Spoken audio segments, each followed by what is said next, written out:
if a guy's only currency is sex, they're probably going to try harder at it. In my experience, if they have no money, they live with their grandma, they live with their parents, they just have nothing. There's only two. I'm not a slut.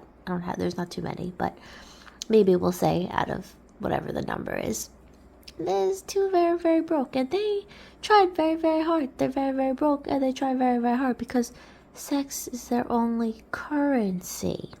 Now, a lot of times I think we think about this with women, at least I do. I think it's most on people's minds. Oh, women are gold diggers. Oh, she's just fucking him for the money. It's like, nah, bro, like, people think I'm rich. I'm not rich. I lease a Mercedes. So it's like, to certain people who don't have no car or their car's falling apart, a leased Mercedes is like, oh, this bitch is rich, but this bitch is not rich, okay? Like, I'm looking to downgrade to a Subaru, okay? I am not rich. So, in my experience, what I'm going to say to you is that if you're trying to have sex, get yourself a very broke guy.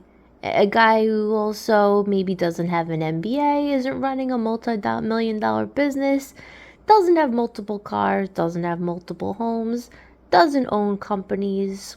Someone like this, well, what are they giving you? Are they driving you around? Are they your driver? Are they your masseuse? Are they your physical therapist? Are they your trainer? All these people, they gotta do some type of service.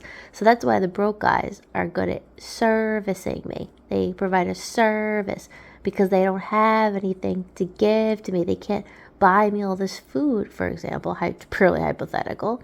And they can't constantly bring me gifts, and they can't just give me like a really expensive spin bike they don't want anymore because they don't have anything to give. So they have to service me. If you don't have anything to give, then you're gonna have to give me some of your work. Work it, girl. And that's my thoughts on broke men are good for the bedroom. Now, if you want a relationship long term, I feel like a balance is good because you get something in the middle. And what I found very interestingly is a very rich guy, perhaps someone who maybe was making 25, a $250,000, let's just say $250,000 in a month.